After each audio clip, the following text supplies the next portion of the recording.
হঠাৎ করে মিষ্টি কিছু খেতে ইচ্ছে করলে এই মিষ্টিটি বানিয়ে দেখতে পারেন। মাত্র কয়েকটি উপকরণ দিয়েই বাড়িতেই যদি দোকানের মতো নরম ও রসালো মিষ্টি তৈরি করে নেওয়া যায় তবে কেমন হয়। নমস্কার বন্ধুরা, আজ আমি আপনাদের সাথে শেয়ার করব দই আর ময়দা দিয়ে দারুণ রসালো একটা মিষ্টির রেসিপি। চলুন দেরি না করে শুরু করি। প্রথমেই 1 কাপ ময়দা আর কিছুটা এলাচ গুঁড়ো ভালো করে মিশিয়ে নিয়েছি। এরপর হাফ চামচ বেকিং সোডা, বেকিং পাউডার আর সামান্য পরিমাণে নুন দিয়ে শুকনো উপকরণগুলোকে মিশিয়ে নিলাম। এখন একটি বোলের মধ্যে হাফ কাপ টক দই, 1 চামচ চিনি, 1 চামচ ঘি দিয়ে দিলাম। এইবার একটা হুইস্ক দিয়ে সবকিছু মিশিয়ে নিচ্ছি। যতক্ষণ না চিনি ভালোভাবে গলে যাচ্ছে ততক্ষণ ফেটিয়ে নিতে হবে।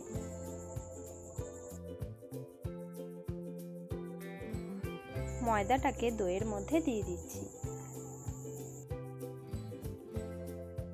ভালোভাবে মেখে নিতে হবে। এখানে দেখবেন কোনো জলের প্রয়োজন হবে না। 1 কাপ ময়দা, হাফ কাপ দই দিয়ে খুব ভালোভাবে মাখা হয়ে যাবে। এইভাবে মেখে নিলেই খুব সুন্দর সফট একটা ডো তৈরি হয়ে যাবে। ডোটাকে একটু ঢেকে রাখছি।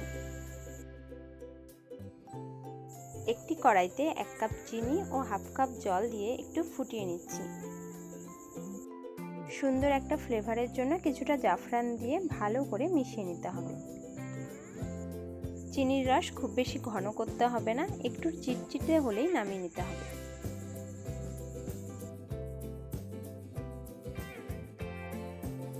ঢাকনা খুলে ময়দার ডোটাকে আরেকটু মেখে নিচ্ছি।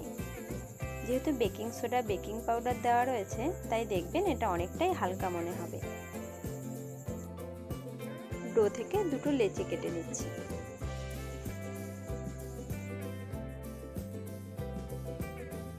চাকির ওপরে কিছুটা ময়দা ছড়িয়ে একটি লেচি নিয়ে নিলাম।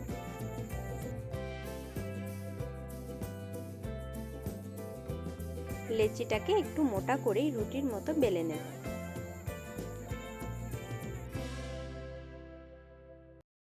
একটি নজেল দিয়ে এইভাবে কেটে নিচ্ছি। নজেল না থাকলে যে কোনো ছোট গোলাকার বস্তু দিয়েও এইভাবে কেটে নেওয়া যায়।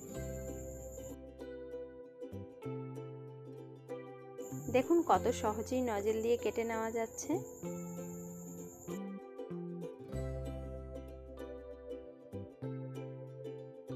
এইভাবে পুরো রুটি থেকেই গোল গোল করে কেটে নেব।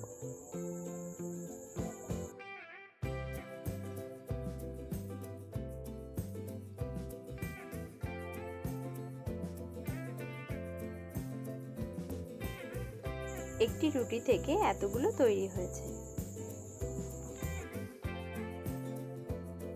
এইবার এগুলোকে একটি প্লেটের মধ্যে নিয়ে নিলাম। আরেকটি লেচিকেও একইভাবে একটু মোটা করে বেলে নিচ্ছি। খুব বেশি পাতলা করা যাবে না, একটু মোটা করেই বেলে নিতে হবে, তাহলে শেপগুলো খুব সুন্দরভাবে গোল গোল আকারে তৈরি হয়ে যাবে।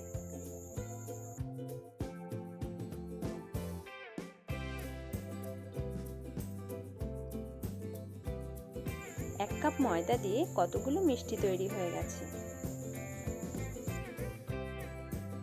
এইবার কড়াইয়ে কিছুটা সাদা তেল গরম করে তাতে এগুলো ছেড়ে দিচ্ছি। আপনা থেকেই ভেসে উঠতে শুরু করলে একটু নেড়েচেড়ে দিচ্ছি। গ্যাসের ফ্লেম মিডিয়াম করে উল্টে পাল্টে ভাজতে থাকব। দেখতেই পাচ্ছেন কত সুন্দর ফুলে ফুলে উঠেছে। ভাজতে খুব বেশি সময় লাগবে না, খুবই অল্প সময়ে ভাজা হয়ে যাবে। একটু লালচে করে ভেজে তুলব, খুব বেশি কড়া ভাজবো না। এতে রস ঢুকে মিষ্টিগুলো সহজেই খুব নরম হবে।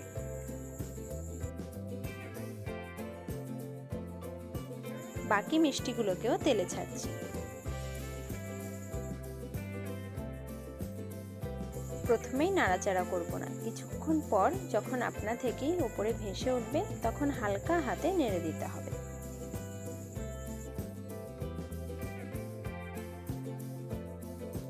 একইভাবে এগুলোকেও লালচে করে ভেজে তুলব।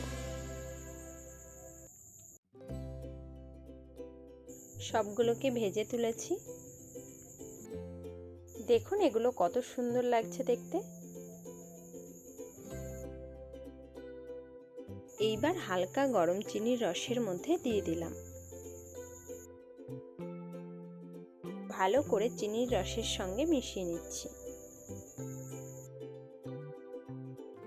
ঘন্টা খানেকের জন্য ঢেকে রাখবো। এতে মিষ্টিগুলো চিনির রস শুষে নিয়ে নরম ও রসালো হয়ে যাবে।